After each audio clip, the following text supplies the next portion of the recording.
Bapak, Ibu, saudaraku sekalian, semua orang mengingini hidup yang nyaman. Semua orang mengingini hidup yang tenang, yang dirasa dan dipandang bahagia. Tidak ada orang yang mengingini hidup dalam masalah. Masalah yang membuat ia tidak tenang, tidak nyaman, tidak bahagia. Itulah sebabnya kalau ada orang ditanya, apa yang menjadi tujuan hidupmu? Apa yang engkau paling ingini? Pasti sebagian besar akan menjawab ketenangan atau kebahagiaan. Sebuah keadaan hidup yang tidak bermasalah. Apakah itu masalah ekonomi, masalah keluarga, masalah kesehatan, masalah dalam pergaulan, pekerjaan, dan lain sebagainya. Saudara sekalian, semua orang berharap segala sesuatu berjalan dengan lancar dalam hidup, sehingga menikmati apa yang dipandang dan dirasakan sebagai kebahagiaan atau ketenangan. Itulah sebabnya orang berusaha menjauhi masalah. Semua orang berusaha menjauhi masalah supaya tidak miskin, menjadi beban bagi orang lain.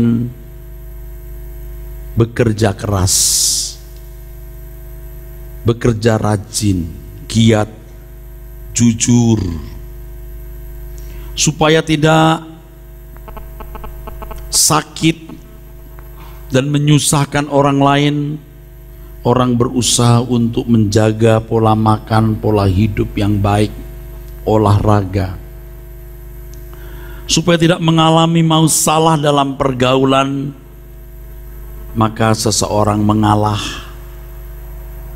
menguasai diri, tidak temperamen, tidak mudah tersinggung, dan lain sebagainya.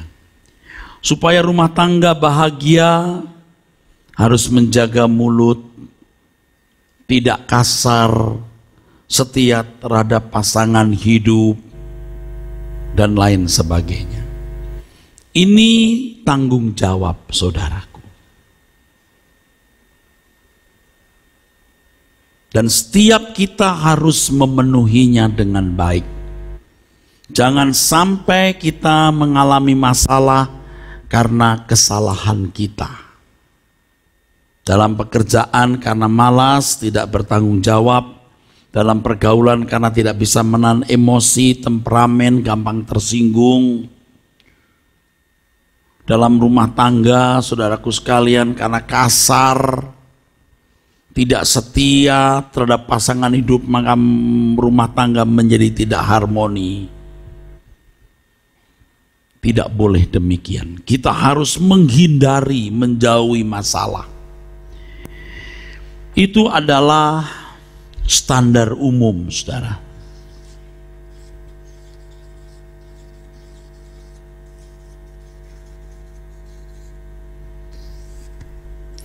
Banyak orang-orang non-Kristen memiliki keadaan yang baik, yang hidupnya tidak bermasalah karena memang bertanggung jawab. Nah, anak-anak Tuhan harus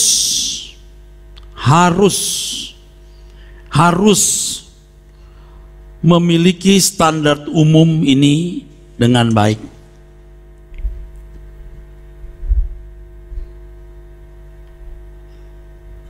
Dan kalau kita melihat dalam hukum kehidupan, Tidak ada orang yang bisa mencapai standar umum dengan baik tanpa kerja keras. Ini sudah hukum kehidupan. Nah, kadang-kadang agama justru merusak. Tidak heran kalau seorang etikus dari Eropa mengatakan bahwa agama itu membuat seorang menjadi budak, bermental budak. Akhirnya dia menjadi seorang tokoh komunis yang tadinya sebenarnya dia adalah keluarga pendeta. Karena melihat agama justru dimanipulasi untuk supaya manusia dapat memperoleh kemudahan-kemudahan. Cara berpikir seperti ini, saudara, cara berpikir yang salah. Orang menghindari masalah dengan melibatkan Tuhan agar Tuhan memberi kemudahan. Saudara sekalian, Tuhan itu Tuhan yang memiliki tatanan atau hukum. Dan Tuhan tidak akan melanggar tatanan atau hukumnya sendiri.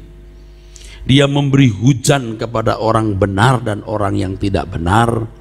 Dia memberi matahari kepada orang baik dan orang jahat. Rata, adil, tergantung kepada masing-masing individu apakah bertanggung jawab untuk menghindari atau menjauhi masalah.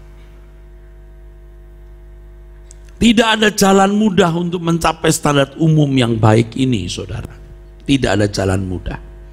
Makanya anak-anak kita harus belajar kuliah dengan tekun. Sebab itu adalah bagian dari pengabdian kita kepada Tuhan di level awal. Kalau di level awal sudah gagal, jangan bicara menjadi anak Tuhan yang layak masuk ke dalam keluarga kerajaan. Ini standar umum ini adalah pengabdian awal, saudaraku. Pengabdian awal kepada Tuhan. Dan seperti yang tadi saya kemukakan, Tuhan teguh, ketat, strictly menegakkan keadilannya ini. Lihat orang-orang yang sukses hari ini, saudara. Orang-orang yang dulu bekerja keras. Orang-orang yang pasti telah mempertaruhkan tenaga, waktu, dan semua tenaganya untuk mencapai keberhasilan atau suksesnya itu. Kalau ada orang yang kaya karena warisan, lihat. Kalau anak-anak itu tidak memiliki irama kerja, seberapapun jumlah uangnya akan habis. Atau membuat hidupnya menjadi rusak, saudara. Atau membuat hidupnya menjadi rusak. Maka kalau punya anak lalu dikirim ke luar negeri kuliah di sekolah yang baik, di sekolah yang baik, sulit di sekolah yang baik di luar negeri kalau menjadi anak yang tidak bertanggung jawab bisa lulus. Tidak mungkin. Dia harus memenuhi tugas belajar, tugas akademisinya dengan sangat ketat dan berat. Tetapi dengan demikian dia punya irama kerja, dia punya irama tanggung jawab. Ketika kembali dari luar negeri, dia dipercayai memegang perusahaan, itu perusahaan jalan. Tapi kalau anak tidak mau kuliah, hanya mau makan, main-main, oh rusak, saudara, rusak. Saya memperhatikan saudara-saudara orang-orang yang dulu satu angkatan dengan saya, dan ini fakta. Mahasiswa yang bodoh, mahasiswa yang tidak bertanggung jawab hari ini juga tidak pernah bisa dipercayai Tuhan dalam pekerjaannya. Yang bangun pagi mestinya doa, bunyi bel, kering, mestinya bangun berdoa, dia memang bangun, tapi cari tempat sepi dia tidur lagi. Itu benar, saya sudah puluhan tahun di situ. Mestinya kerja bakti, dia tidak kerja bakti. Nggak jadi orang bagaimanapun. Saya pernah punya teman pelayanan dulu waktu muda, saudara. Saya tinggal di asrama Bunyi bel membangunkan tidur, bunyi bel untuk makan siang itu keras. Seperti bunyi bel di pabrik-pabrik di mana pekerja harus mulai bekerja atau berhenti bekerja, keras saudara. Wah, itu di telinga bisa pengak bener. Jadi kalau pagi kring, wah orang bisa bangun kaget saudara. Atau pulang kuliah jam 12, kalau tidak ada mata kuliah atau dosennya tidak ada, tidur jam 12, itu setengah 2 makan siang, bunyi kring, bangun saudara. Nah, teman saya ini potong kabelnya. Saya ingat dia potong kabelnya. Hari ini saudara, saya ketemu beberapa kali, hidupnya tidak jelas. Saya setiap kali lihat muka dia, saya ingat kabel.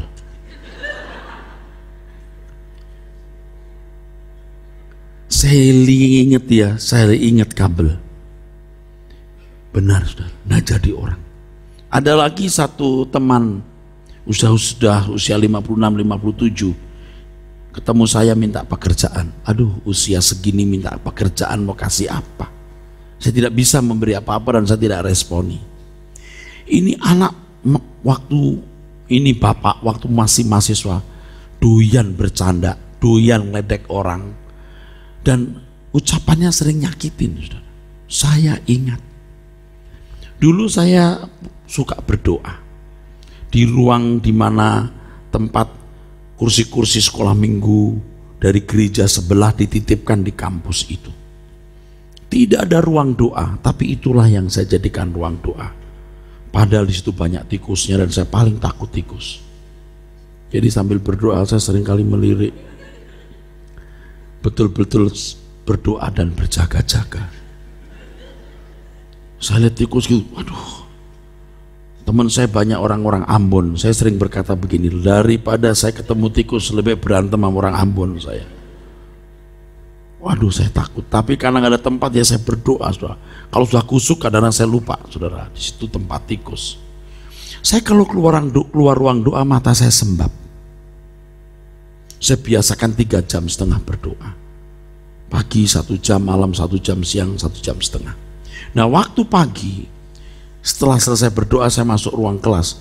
Saya masih ingat teman inilah yang berteriak begini, tembok ratapan. Saya diam. Terus yang lain juga ikut, tembok ratapan. Nggak jadi orang hari ini, saudara. Lu bercanda. Saudara, tidak ada cara mudah untuk mencapai standar umum ini. Jangan karena kita punya Tuhan lalu kita bisa ekonomi baik, tubuh sehat, pergaulan bagus, rumah tangga dipulihkan karena Tuhan memberkati. Jangan coba-coba. Ini cara berpikir yang keliru. Dan banyak gereja menyesatkan dengan menjanjikan pemulihan rumah tangga, pemulihan ekonomi, pemulihan kesehatan dengan mujizat tanpa memperhatikan tanggung jawab.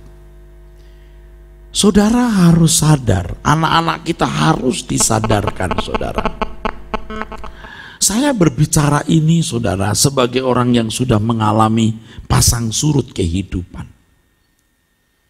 Sambil kuliah, saudara, saya dagang, saudaraku. Dagang, kalau dagang jam tangan, dagang baju bersih, dagang bandeng presto. Badan saya bau amis. Teman saya sering cium gini, kamu amis loh. Karena jam 4, setengah 4 saya bangun, saya ikut belek bandeng, saudara.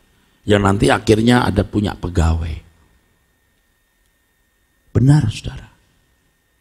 Lalu ketika saya lulus S1 tidak ada pekerjaan, guru SD pun saya makan, guru TK pun saya kerjakan. Sambil jualan spray. Saya beli kain di kota dipotong-potong jadi spray. Baju tidur merek Majesty dulu kita bagi, kita jual kemana-mana. Saya pekerja keras. Jadi kalau hari ini saya bekerja keras itu sudah irama dari muda, saudaraku. Ya, saya persiapkan khotbah per minggu minimal 5 khotbah baru. dengan sebegitu banyak tugas yang lain.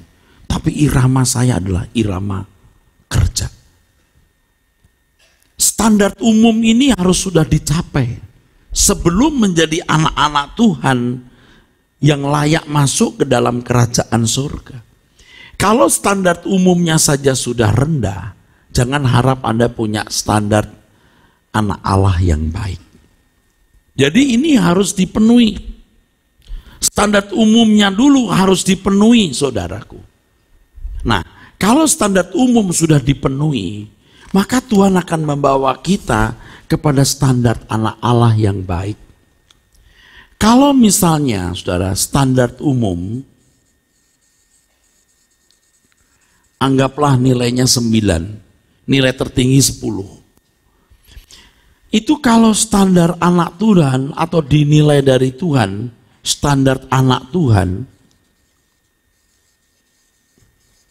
belum tentu 9, mungkin 6, mungkin 5,5. Bagaimana bisa menjadi 9? Nah, sekarang saya bicara. Tadi saya sudah mengajak saudara untuk kerja keras, jujur, ya.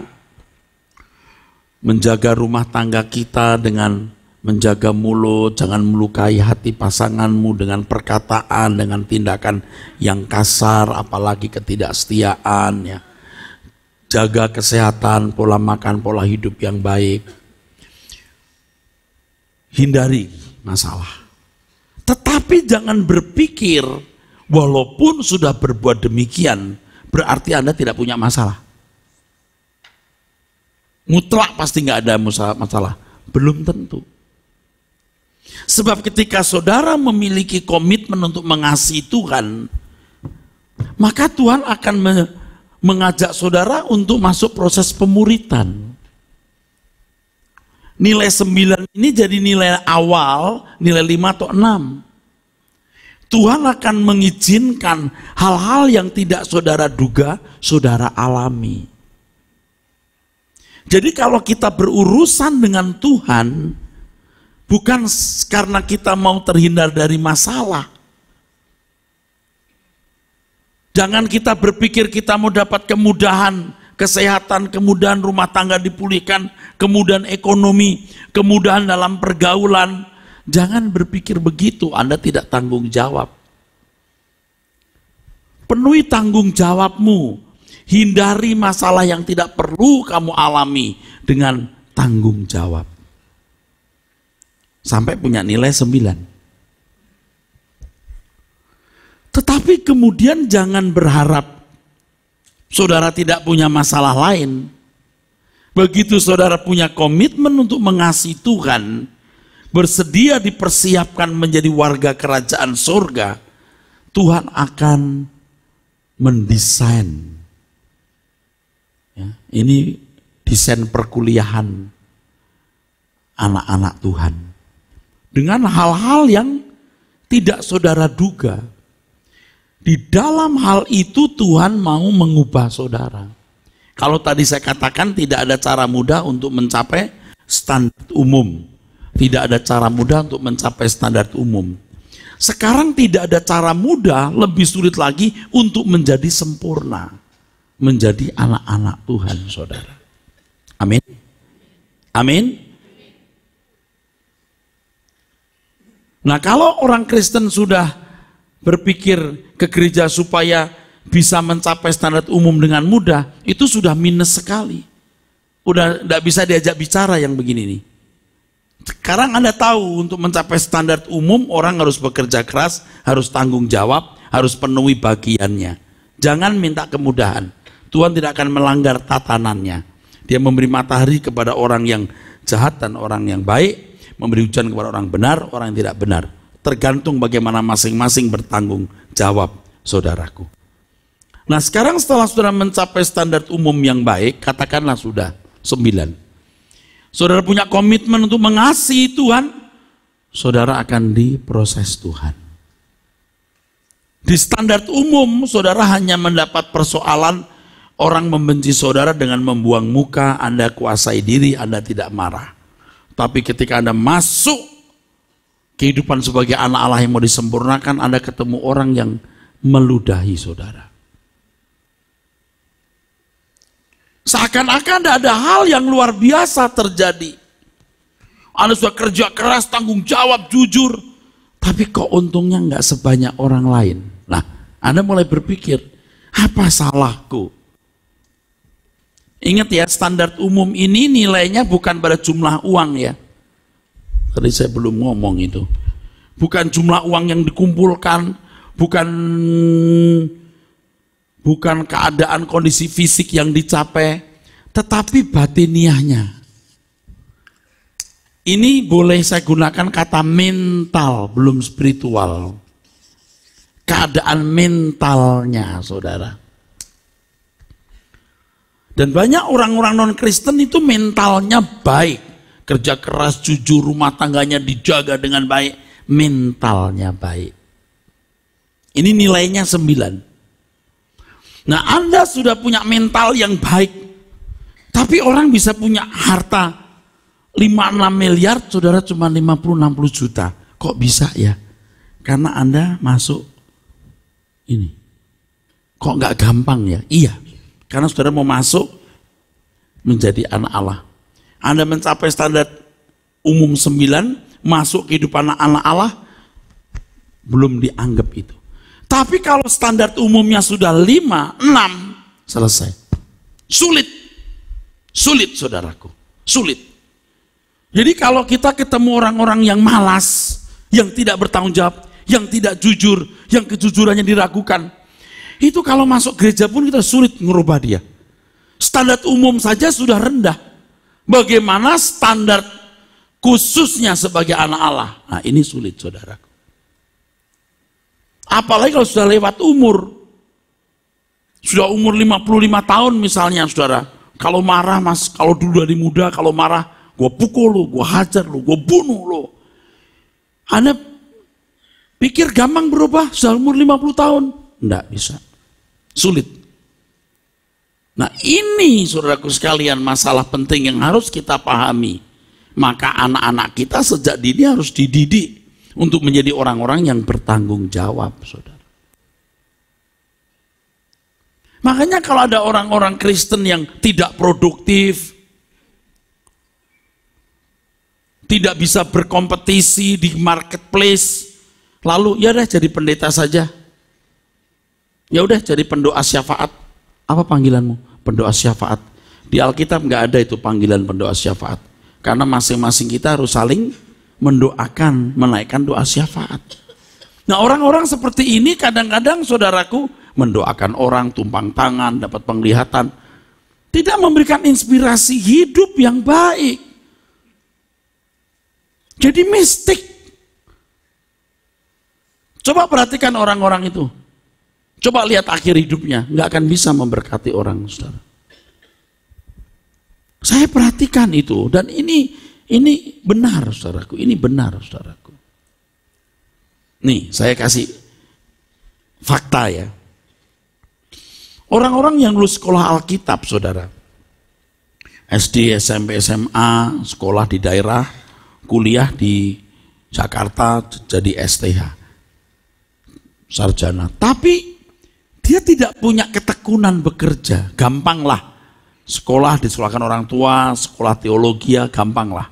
Tidak memiliki ketekunan, kerja keras, drive-nya, survive-nya rendah, saudaraku. Daya juangnya rendah. Jadi pendeta juga nanti tidak sukses, saudaraku. Tapi saudaraku, terlepas dari ajarannya benar atau salah, ya, bekas pedagang, pengusaha, atau pernah kerja, waktu kerja dituntut dalam sebulan harus menjualkan 10 mobil. Ketika jadi pendeta, walaupun ajarannya salah karena kerja keras, manajemennya dia atur, dia tahu bagaimana memarketingkan gerejanya, dalam sekejap gereja itu besar. Karena kerja. Anda masih bersama saya? Anda ngerti? Ini fakta. Fakta dalam kehidupan itu kita lihat seperti ini. Anda lihat itu orang-orang yang malas, bikin doa semalam suntuk, wah doa-doa, nggak maju juga gerejanya. Kenapa? You malas. Memang ada faktor lain, bisa kepercayaan Tuhan atasnya memang sedikit. Kalau orang model tidak bekerja keras seperti ini diberi jemaat 1000, ambruk, berantakan, tidak karu-karuan, saudara. Makanya kalau orang tidak pernah bekerja atau orang tidak sukses di marketplace, tidak semua ya, ingat ya, itu hidupnya tidak menjadi inspirasi yang jelas bagi orang lain, tidak jadi inspirasi yang baik. Oke, saya teruskan. Jadi standar anak Tuhan ini beda, saudaraku. Anda akan diproses. Jadi sebenarnya Bapak Ibu, pencobaan-pencobaan yang saudara akan alami di waktu-waktu mendatang itu bisa dibaca. Anda bisa prediksi. Kok kayak maha tahu, Pak? Oh enggak, ini Anda boleh buktikan. Saudara akan tahu persoalan apa yang akan Anda hadapi ke depan. Pengen tahu caranya? Halo? Pengen tahu? Anda akan mengalami pencobaan apa ke depan? Pengen tahu?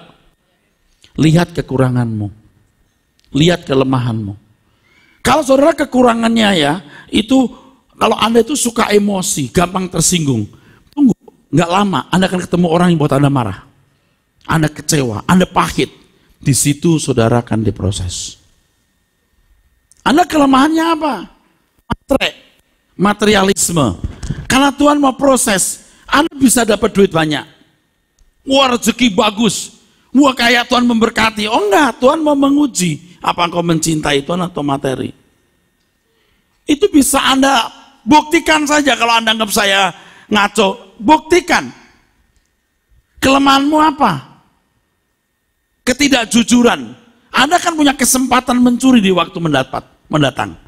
Kalau dulu kesempatan mencuri sedikit, nyolong pun ya bukan uang besar. Sebentar ada kesempatan mencuri uang besar dan aman. Tunggu. Kelemahanmu apa? Kalau pria, wanita. Wah, selama ini jujur dengan istri, tidak selingkuh. Sebentar ketemu wanita cantik, bintang film, kaya lagi, dan aman lagi. Anda, oh iya, Anda setia enggak? Tetap berkata tidak enggak? Kalau Anda wanita, Anda kelemahannya pria. Apalagi suami juga enggak benar. Wah, dorongan itu ada. Lihat, nggak lama yuk ketemu pria. Jangan pura-pura nggak tahu saya ngomong apa ini. Kok Anda diem aja? Kayak orang pilon begini, gimana? Anda ngerti maksudnya? Anda pasti ngalamin itu. Kecuali saudara memang tidak mengasihi Tuhan dan tidak perlu diproses. Jangan Anda mendapat kesempatan berkata pucuk dicinta ulam tiba. Mestinya pucuk dicinta ular tiba. Wah, ini berkat. Enggak, you akan dijebak di situ, habis di situ, saudara. Ya Tuhan, aku merindukan wanita. Aku sudah menjadi duren lama, duda keren. Ini sekarang ada wanita. Waduh, kayaknya keibuan. Wah, ini dia. You nggak tanya Tuhan, habis di situ. Ya Tuhan, aku mendambakan seorang pria. Wah, ini ada. Oh, ini Tuhan menjawab. Enggak. You mesti naik kelas. Kau mencintai aku atau mencintai keinginan, rencana, nafsu, dan keinginanmu. Nanti akan menuai.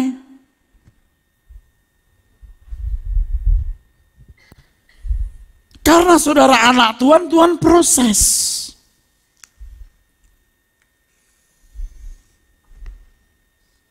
Usia 45. Ini 45 ini usia. Di usia 45 ini sebenarnya salah, mestinya 33. 30 tahun mestinya.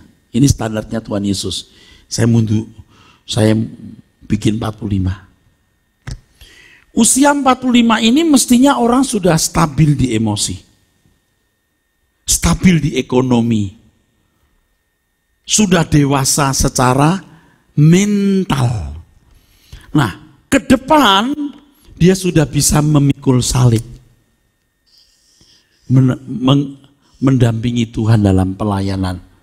Sebab Tuhan nggak bisa pakai orang yang gampang tersinggung, yang sakit-sakitan, yang melarat, nggak punya apa-apa. Nggak bisa dipakai. Saya tidak mengatakan Anda harus kaya loh. Ini saya bilang idealnya. Tetapi banyak orang sampai di usia ini, saudara, malah nikmat. Aku udah capek-capek hidup, aku sudah menikmati hidup, jadi sekarang aku aku udah capek-capek hidup, aku udah berjuang dalam hidup, sekarang aku mau menikmati hidup. Padahal ini masa penting, 45. Kalau saya ya, menurut saya stabilnya bukan di 45, di 50-an baru mau stabil. Agak mundur saya. Karena karakter saya lumayan buruk. Lumayan buruk, saudara.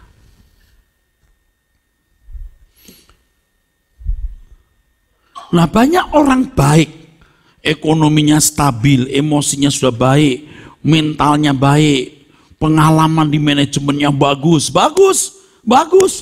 Tapi ketika usia 45, 50, 55, dia mulai harus masuk di tingkat penyempurnaan, dia mundur. Saya sudah ketemu orang-orang begitu, yang ketika saya aktifkan dalam pelayanan, cukup efektif, bisa dikatakan sangat efektif. Tetap membatasi diri. Di level tertentu dia berkata, walaupun nggak ngomongin, Pak, kalau sampai di situ saya nggak ikut deh. Silakan Pak Eras deh, saya nggak ikut deh. Dia nggak bisa all out, nggak bisa all out ya. Justru mestinya pada sisa umur hidupnya dia all out, ekonominya stabil ya saudaraku, dia punya mental bagus, pengalaman bagus, mestinya bisa optimal buat Tuhan. Tapi orang enggak. Kenapa saudaraku? Dia membatasi diri untuk Tuhan. Dan saya kehilangan beberapa teman yang tidak mau terus. Sampai di sini aja Pak. Saya nggak ngerti Pak Eras. Saya nggak nangkep maksud Pak Eras. Sudah, saya capek. Saudara, dengan saya punya posisi hari ini dengan gelar doktor, saya lagi diurus profesornya. Saya kalau ngajar gaji saya besar. Dengan saya tampil di TV, di radio, orang undang khotbah saya, dia malu kasih saya amplop tipis, mesti amplop tebal. Saya udah mapan ini. Saya tidak perlu capek-capek, saya tinggal menuai apa yang saya tabur dari kelelahan saya sejak saya masa muda. Tapi enggak, saya malah mulai merasa aku baru start. Mumpung aku sudah mulai stabil dalam menguasai emosi, menguasai nafsu, menguasai diri, ekonomi saya juga sudah mulai stabil, ini starting saya. Justru starting. Orang-orang terhormat yang sangat baik, efektif di pelayanan, tapi terbatas. Membatasi diri. Bapak Ibu ya, jangan pikir Bapak Ibu ini sudah tidak sesat loh. Anda percaya Allah yang benar, betul. Masih mengaku percaya Tuhan Yesus, betul. Ke gereja, betul. Mendengar khotbah di gereja yang benar, suara kebenaran, betul. Tapi belum tentu Anda nggak sesat. Karena di dalam pikiranmu itu sudah mengakar cara berpikir yang salah, yang membentuk cita rasa. Naik motor, orang lain naik mobil, malu, sesat pikiranmu. Pakai barang nggak branded, nggak pede, sesat pikiranmu. Karena sudah mengakar pikiran yang salah. Makanya di hari tua saudara ini mestinya ada finishing well. Nggak nyaman kalau belum punya uang sejumlah ini. Belum punya rumah, nggak nyaman, sesat pikiranmu. Nggak punya rumah, kontrak saja, kenapa? Kalau rumahnya nggak gede, kurang happy, sesat pikiranmu. Jangan Anda pikir nggak sesat. Anda ngerti maksud saya? Sesat pikiranmu. Jangan merasa Anda nggak sesat, Anda masih sesat. Karena pikiran-pikiran yang salah terlanjur mengakar dan menciptakan cita rasa.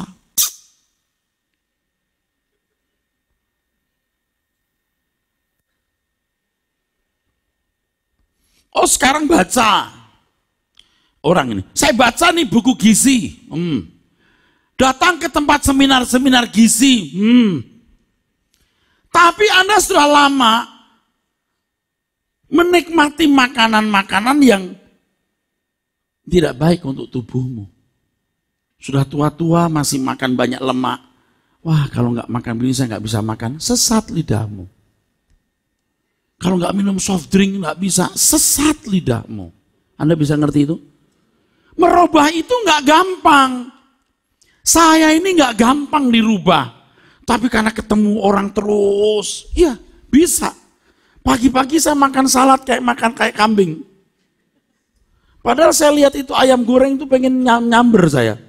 Tapi minyaknya keling-keling, ya udah dah, ini aja deh. Sesat. Jangan sampai saudara memasuki hari tua, Anda punya pikiran masih sesat. Anda bukan orang jahat. Sebab dari standar umum nilaimu 9,5. Nggak usah 9, 9,5. Atau standar umum engkau 10. Tetapi standar anak Tuhan kau 6, 5. Engkau membatasi diri, saudara. Kita beri tepuk tangan untuk kebenaran ini. Anda masih bersama saya? Anda mengerti? Jadi ketika kita kerja keras untuk mencapai standar umum, ini baru awal dari pengabdian kita kepada Tuhan. Dan banyak saudara yang lulus di sini, mulai mengasihi Tuhan. Tuhan proses gagal. Banyak yang nilainya rendah. Catat ucapan saya ini dan buktikan kebenarannya dalam hidupmu. Kalau nggak terbukti di bumi ini, nanti nilai di kekekalan. Jangan coba-coba main-main, saudaraku.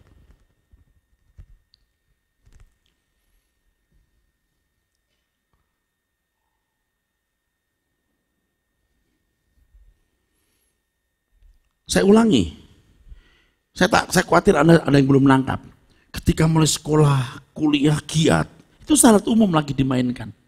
Kerja keras, hemat, jujur, pola makan, pola hidup yang baik. Itu baru standar umum. Ketika punya komitmen mengasihi Tuhan, Tuhan mulai bawa kepada proses. Dan saya sudah katakan, Anda sudah bisa memprediksi apa yang akan terjadi. Kelemahanmu di mana, di situ akan muncul. Kelemahanmu di materialistis. Wah, malah rezeki bagus, usaha bagus, duit banyak. Anda pikir, iya berkat Tuhan. Oh, enggak, yuk diuji. Bukan mau dibuat miskin. Apakah hatimu masih tertaruh di kerajaan surga atau tidak? Amin. Kelemahanmu di mana? Emosi, temperamen. Yuk ketemu orang-orang yang buat Anda kecewa, marah, emosi. Mestinya waktu itu Anda mengerti, aku lagi diproses ini. Kelemahanmu di wanita, hai pria-pria. Dulu setia dengan istri. Tapi sekarang masih setia. Ketika ada kesempatan, istri keluar negeri, atau apa, atau Anda keluar kota, lalu ketemu wanita cantik, lalu sebenarnya belum beres. Kok bisa begini ya? Tiba-tiba sekretarismu menggoda, kok bisa begini? Kesempatan ini mestinya jangan Anda terima sebagai kesempatan untuk menikmati hidup, mematikan daging. Anda tidak bisa mematikan daging tanpa kesempatan untuk memuaskannya. Amin. Kesempatan Anda ada, tapi Anda tidak mengikuti, itu membunuh. Anda jadi sabar itu caranya bukan nggak pernah ketemu orang bikin marah, justru ketemu orang bikin marah, terus Anda menguasai diri, enggak. Situ Anda lulus. Beri tepuk tangan untuk kebenaran ini.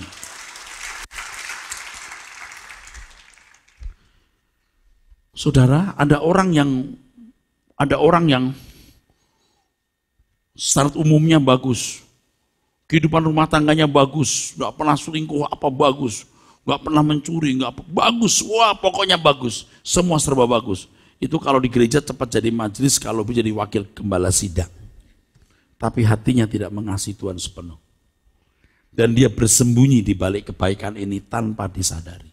Dia sesat, tapi tidak sadar dirinya sesat. Anda ngerti saya ngomong apa? Ini lebih mengerikan orang seperti ini, saudara. Wah, rasa dirinya sudah baik, rasa dirinya terhormat. Saya udah ketemu orang-orang begitu, saudara. Saya tidak bisa ngomong lagi. Kamu nggak bisa dibentuk. Hanya orang sakit yang perlu dokter. Anda masih bersama saya? Kalau saudara sekarang standar umum juga masih belum terlalu tinggi, tapi karena waktu sudah singkat, Tuhan membuat efektif waktu yang singkat ini dengan intensif menggarap saudara. Anda harus terima ini sebagai anugerah. Amin. Anda punya banyak kelemahan dalam emosi, dalam kejujuran, dalam seks, rendah. Tapi waktunya singkat. Anda akan diproses cepat sekali oleh Tuhan. Ketika Anda berkata, aku mencintai Engkau Tuhan, Anda akan diproses lebih berat. Tapi di situ Anda mesti menang. Jadi intensif. Kalau sampai bisa, waduh anugerah Tuhan. Begitu kita meninggal dunia, kita tidak pernah menyesal, saudara. Jangan gagal. Jangan berkata, Tuhan aku tidak mengkhianati Engkau. Aku cuma senang-senang sedikit. Iya nak, tapi kamu gagal menjadi orang unggulanku. Engkau unggul secara standar umum, tapi engkau tidak unggul, saudara. Engkau tidak unggul sebagai anak-anak Tuhan. Tadi saudara nyanyi lagu yang ku ingin selalu berkenan. Oh itu jauh. Nggak gampang. Ku ingin berkenan selalu di hadapanmu, menjadi pribadi seperti yang kau inginkan. Wah, nggak gampang. Nggak gampang. Rasanya saya stabil di atas umur 50 tahun, saudara. Baru mau stabil, belum stabil, baru mau stabil. Dan ketika aku sudah mulai stabil emosiku, aku mulai bisa mengendalikan ucapanku, mengendalikan pikiranku, mengendalikan emosiku, mengendalikan nafsuku. It's time to begin. Aku baru merasa mulai. Tapi banyak orang yang aku sudah mulai mau tiong-tiong, mau rileks. Kasihan saudara. Anda nggak usah ditanya Pak Eras butuh apa, atau nggak usah Pak Eras orang lain. Pak pendeta apa yang saya bisa bantu? Nggak usah nanya. Anda baca dengan nurani. Pekerjaan Tuhan yang dipegang orang ini perlu didukung enggak? Nggak usah nanya. Justru yang ngomongin duit melulu, saudara jangan percayai itu saudaraku. Hah? Coba saudara tanya pendeta yang baik, Pak bisa dibantu Pak? Enggak, puji Tuhan, haleluya deh. So bye-bye, bye-bye. Udah. Wah kita lagi butuh ini bro. Biar kiranya Tuhan menggerakkan bro untuk mendukung ya. Najis kalau di sini diucapkan itu. You tidak memberi dengan sikap hati yang benar. Apalagi yang berkati.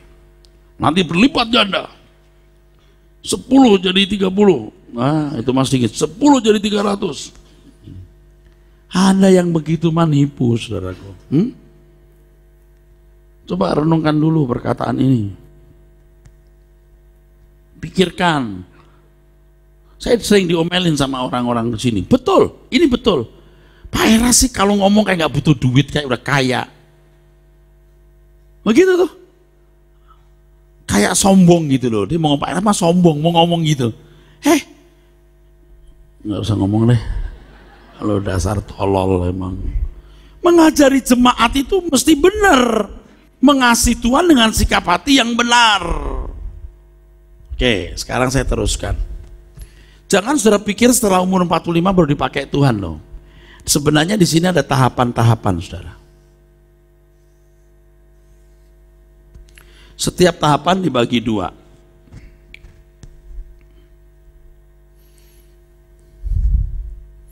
Tuhan memakai orang itu sesuai dengan kapasitasnya.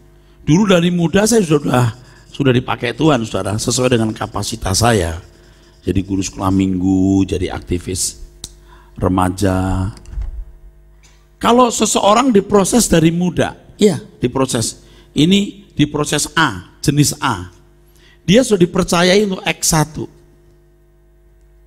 Dia diproses dengan proses B, beda lagi, lebih naik lagi, X2. Diproses lagi dengan C, dia dipakai Tuhan dengan X3. Tapi kalau masuk ke sini stabil, waduh, ini ada proses juga untuk finishing X4. Maaf, D. Prosesnya proses D di sini. Ada finishing. Itu dipakai Tuhan untuk hal yang X4. Ini sudah luar biasa. Ini hari-hari terakhir hidup kita. Habisi di situ untuk Tuhan. Anda ngerti nggak saya ngomong apa ya? Tuh aminnya pelan. Nggak nangkep ya? Nangkep nggak saya ngomong apa? Waktu muda kita juga diproses Tuhan untuk pekerjaan-pekerjaan Tuhan, tapi pekerjaan Tuhan yang tidak signifikan lah ya. Itu X1. Diproses lagi. Ini yang normal ya, yang ideal. Proses lagi masuk ke X2. Proses lagi masuk ke X3. Proses lagi, ini kalau 45 stabil. Nggak berhenti prosesnya, masih ada. Tapi ini finishing, D ini finishing. Dipakai Tuhan di X4, itu pasti udah akhir. Udah akhir hidup kita. Kalau sudah akhir, langsung masuk E. Tak layak ku berhak miliki diriku, hidup hanya untuk kesenanganku. Ini akhir hidup kita mesti udah begini manis. Untuk finishing well.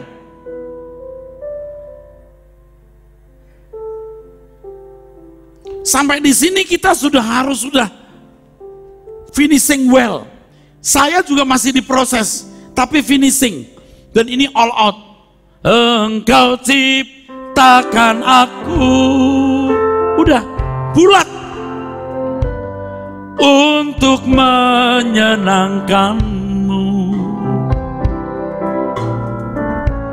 Sepanjang hidup ini, sampai di surga nanti, menyenangkanmu selalu. Sudah dekat, sudah dekat. Di mana engkau ada, sudah dekat, dekat mati maksudnya. Aku rindu berada. Saudara, itu saya bimbing ke situ. Saudara, saya bimbing ke situ. Jangan makin tua makin gak jujur, tilep sana tilep sini. Pakai. Makin tua bukan tambah bener, tambah ndak bener. Mestinya ketika usia 45-50 tahun kita udah gak punya masalah. Masalah emosi, masalah nafsu, masalah ekonomi, udah lewat. Kita pikul masalah orang. Itu baru salib, saudaraku. Tepuk tangan. Makanya anak muda, kalian mulai belajar sungguh-sungguh. Belajar sungguh-sungguh untuk mencapai standar umum yang baik. Amin. Sementara itu kalau kamu anak Tuhan, kamu akan diproses Tuhan. Seperti yang Om Eras kasih tahu tadi.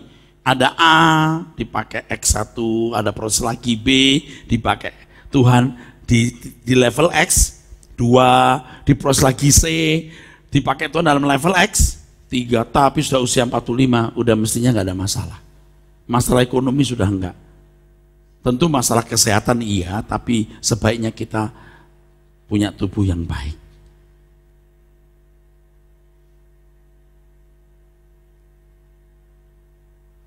Ketika kita usia 45-50 tahun ke atas, mestinya kita udah finishing well. Saya ini termasuk terlambat, saudara. Usia 50 tahun ke atas baru stabil. Kalau saudara, oh saudara nggak terlambat, bagus-bagus semua. Hah? Hah? Banyak yang terlambat nggak? Makanya kalau saudara mau, Tuhan mau rubah saudara secara intensif. Dengan proses yang luar biasa. Nggak apa-apa kalau saudara nggak mau. Resiko ditanggung penumpang. Kekekalan itu dahsyat. Hidup ini tragis. Jangan bodoh, jangan terbawa arus dunia yang tidak mengenal kebenaran. Ada Allah yang menciptakan langit dan bumi. Ada Tuhan yang menciptakan langit dan bumi. Tuhan yang hidup, Tuhan yang real. Yang semua kita nanti akan berhadapan dengan Dia.